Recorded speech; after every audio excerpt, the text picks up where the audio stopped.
नमस्कार दोस्तों, मैं हूं विनोद और आप देख रहे हैं मेरा YouTube channel poultry zone.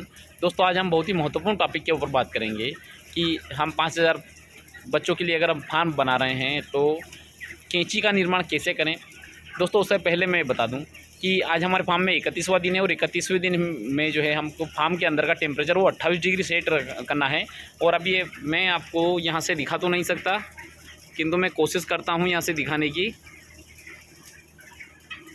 Farm के अंदर का टेम्परेचर अभी भी जो है 28 डिग्री है। तो दोस्तों जैसे जैसे अब हमारा फार्म में जो है बच्चों की जब एज बढ़ती चली जाएगी, अब टेम्परेचर हम कम करते चले जाएंगे। दोस्तों अभी 28 डिग्री से हम नीचे अगर नहीं जाएंगे, मतलब 28 डिग्री हमको फार्म के अंदर का टेम्परेचर रखना होता है। तो दोस्तों ये तो हो गया टेम्परेचर की बात। अब दूसरी बात मैं करता हूँ कि दोस्तों वीडियो ज़्यादा लंबा होने के कारण मैं जो है वीडियो के पार्ट में आपको डिटेल में आपको देता हूँ। तो दोस्तों और जिस वीडियो का मैं मतलब एक सीरीज़ जो मैं बना रहा हूँ उस पर मैंने पार्ट 1, पार्ट 2, पार्ट 3 इस प्रकार से मैंने कर दिया है, ताकि आपको समझ में जाए कि हम जिसकी बात जो वीडियो मैंने डाला है वो वीडियो किससे रिलेटेड है। दोस्तों बहुत सारे फार्मर भाइयों ने कमेंट किया कि पूरा वीडियो डिटेल में बताइए, कॉस्ट बताइए। दोस्तों उसके बीच में जो है बहुत सारे फार्मर भाइयों का कमेंट आ जाता है, तो दोस्तों मुझे फिर उनके कमेंटों का भी जवाब देना होता है, क्योंकि बहुत सारे फार्मर भाई जो वेट कर रहे होते हैं। तो इसके कारण जो है मैं जो एक सीरीज़ जो मैंने बनाया कि 5000 बच्चों का हमको फार्म बनाना है, क्योंकि बहुत सारे फार्मर भाइयों ने इसी के ऊपर कमेंट किया था कि 5000 बच्चों का अगर फार्म बनाना है तो कितना खर्चा लगेगा। तो दोस्तों उसकी शुरुआत हम कर चुके हैं, उसका 4 पार्ट हम बना चुके हैं। ये 5वां पॉइंट में पार्ट जो है मैं शूट कर रहा हूँ, जो महत्वपूर्ण पार्ट है, और वो है कि कैंची का निर्माण कैसे करें, क्योंकि पोल्ट्री फार्म में कैंची का निर्माण बहुत ही महत्वपूर्ण पार्ट होता है। और उसी के साथ में हम उसमें कौन से पाइप का सिलेक्शन करें, कितने वजन का सिलेक्शन करें, और उनका जो पाइप है उनका साइज किस प्रकार से कौन से पाइप का साइज का पाइप हम लें। तो दोस्तों हम शुरुआत करते हैं। दोस्तों ये हमारा फार्म जो है कुछ इस प्रकार से बनेगा। तो उसके पहले मैं आपको नीचे से बता दूं, दोस्तों ये हो गई हमारी ज़मीन। दोस्तों ये हो गई हमारी ज़मीन। अब ज़मीन से मैंने आपसे क्या कहा था कि देखिए वैसे तो फार्म को ज़मीन से 3 फीट ऊपर होना चाहिए, किंतु अगर हमारे पास में अगर मान लो हम 3 फीट अगर नहीं उठा पा रहे हैं तो ज़मीन से एटलीस्ट हमको 2 फीट ऊपर होना चाहिए। दोस्तों ये देखिए ये ज़मीन हो गई और ज़मीन से हमें 2 फीट जो है फार्म को ऊपर उठाना है। तो दोस्तों ये हो गया हमारा फार्म का बेस, मतलब यहाँ से जो है हमारा फार्म का कंस्ट्रक्शन इसके ऊपर से चालू होगा। मतलब इसके नीचे गड्ढा तो खोदेंगे, किंतु फार्म जो है हम ज़मीन से 2 फीट उठाएंगे, इसके अंदर पूरा हम भराव भरेंगे मुरम पत्थर वगैरह लाके, उसके बाद में जो है हम यहाँ से जो फार्म का कंस्ट्रक्शन का काम चालू करेंगे। अब दोस्तों यहाँ पे आप जो काला काला जो देख रहे हैं, दोस्तों अगर आपको पोल्ट्री फार्म अगर बनाना है, सस्ता अगर बनाना है, क्योंकि हमारा प्रायोरिटी वाला उद्देश्य है सस्ता और मजबूत और टिकाऊ होना चाहिए। तो दोस्तों हम जो है ज़मीन से जो है कि हम कॉलम उठाते हुए लेके जाएंगे कहाँ तक, जैसे मान लीजिए ये दीवार है, ये दीवार तक जो है हम कॉलम उठाते ले जाएंगे। तो कॉलम अब ये तो हमारा ये 2 फीट तो क्या हो गया ज़मीन से हमारे फार्म की हाइट, किंतु अब ज़मीन के अंदर भी तो कॉलम के होना चाहिए ना। कम से कम जो है ज़मीन के अंदर जो है कॉलम 3 फीट अंदर होना चाहिए, और 3 फीट और 2 फीट जो है फार्म की हाइट, तो कितने हो गए 5 फीट, मतलब कॉलम अंदर हो गया। और 2 फीट जो है हम जब दीवार उठाते हैं तो दीवार के ऊपर जो है मतलब फार्म से दीवार तक जो है 2 फीट कॉलम रहेगा, मतलब टोटल जो कॉलम की लंबाई हो जाएगी वो 5 फीट हो जाएगी। तो दोस्तों मेरा कहने का मतलब आप समझ गए कि ज़मीन के अंदर से हमको जो पोल्ट्री फार्म की हम दीवार बनाते हैं, दीवार तक जो है कॉलम हमको उठाना है। और यहाँ पे जो है हमको एक लोहे की एक प्लेट वेल्डिंग करवा के उसके ऊपर हमको लोहे के पाइप वेल्डिंग करवाना है, तो कॉलम के तौर पे वेल्डिंग कराएंगे। दोस्तों हम इसके ऊपर हम कॉलम भी खड़ी कर सकते हैं, किंतु अगर हम लोहे के पाइप अगर खड़े करेंगे, एक तो हम एक दिन में जो है बहुत सारे पाइप खड़े कर सकते हैं, कॉलम हम उतनी स्पीड से नहीं खड़े कर पाते। दूसरा कॉलम आज की तुलना में एक कॉलम हमको 2000 का पड़ेगा, जबकि पाइप हमको 700 से 800 रुपये में हमारा एक पाइप जो है 5 फीट का, क्योंकि 2 फीट तो ज़मीन से 2 फीट तो क्या हो गया हमारा कॉलम हो गया। अब इसके ऊपर हमारा कितना बचा, हम 7 फीट टोटल हाइट ले रहे हैं, हम टोटल 7 फीट हाइट ले रहे हैं। तो हमारा जो टोटल पाइप की लंबाई कितनी बची, 2 फीट, तो हमारा कॉलम हो गया, तो पाइप की लंबाई मात्रा हमारी 5 फीट ही बची। दोस्तों पाइप की लंबाई टोटल हमारे पास में 5 फीट ही बची। अब दोस्तों ये तो हो गया हमारे दोनों तरफ कॉलम की डेप्थ तो मैंने बता दी, ज़मीन से मैंने हाइट बता दी, और कॉलम की ज़मीन फार्म के ऊपर जो है कितने फीट आपको रखना है वो भी मैंने आपको बता दिया, और उसके अंदर जो पाइप कौन सा इस्तेमाल करना है वो भी मैंने आपको बता दिया। अब दोस्तों अब हम बात करते हैं कैंची की। दोस्तों हमारी कैंची कुछ इस प्रकार से बनेगी।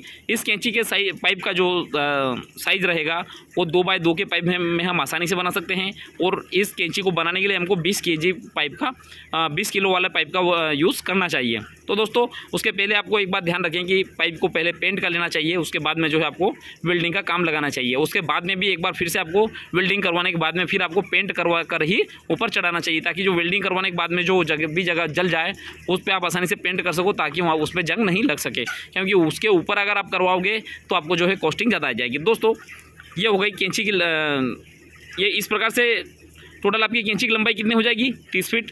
तो ये 30 फीट का तो एक पाइप लग गया।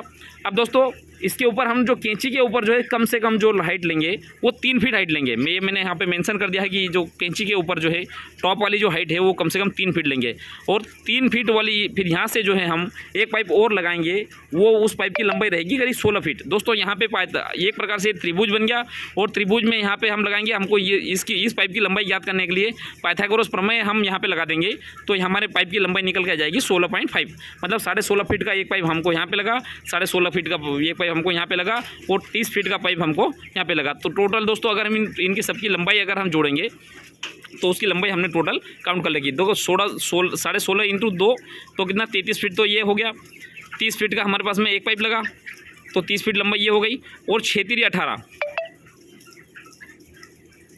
दोस्तों ये जो हम जो तिरछे जो पाइप लगाएंगे, ये जो पाइप इनके तिरछे लगाने में हमने मान लिया कि हमको एक पाइप लगेगा। दोस्तों मैंने जब पोल्ट्री फार्म बनाया था, तब जब मैंने कैंची का निर्माण करवाया था, तब इस प्रकार से ये कैंची बनी थी, और उस कैंची के अंदर जो है एक पाइप लगा था। तो मतलब टोटल जो है इस कैंची का अगर हम ये जोड़ें कि कितने फीट की कैंची बन रही है, तो उसमें हमको समझ में जाएगा कितने पाइप लग रहे हैं। देखिए दोस्तों 16.5 इंटू 2 तो 33 फीट। तो ये हो गया 30 इंटू 1 तो 30 फीट। तो ये हो गया 6 3 18।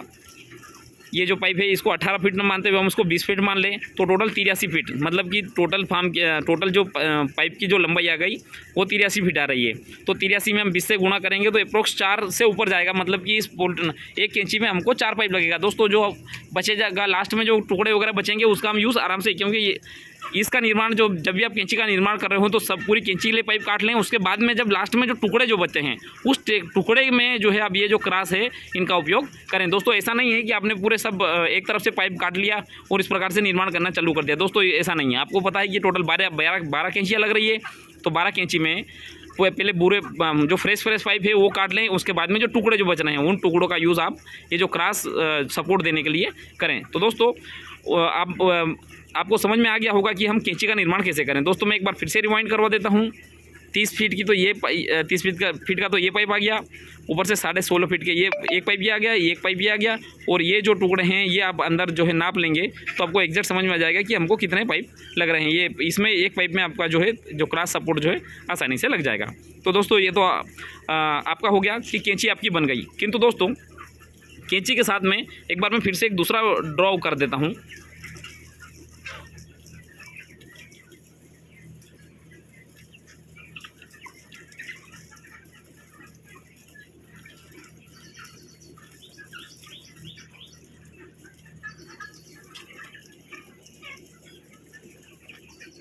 जब भी कैंची बना दे तो कैंची के बाद में जो है आपके पास में जो 2x2 का जो एक्स्ट्रा जो पाइप का टुकड़ा जो बचे करीब 1 फीट का, तो दोस्तों वो इस प्रकार से उसको वेल्ड कर दें।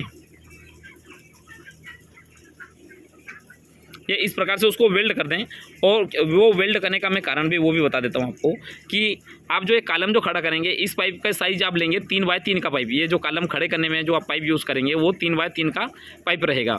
अब दोस्तों यहाँ पे भी 3x3 का पाइप रहेगा, यहाँ पे 3x3 का पाइप रहेगा। और दोस्तों अब हम कैंची हमारी कितने की बनी 2x2 की। तो दोस्तों जब भी हम कैंची खड़ी करें तो ये जो पाइप का जो साइज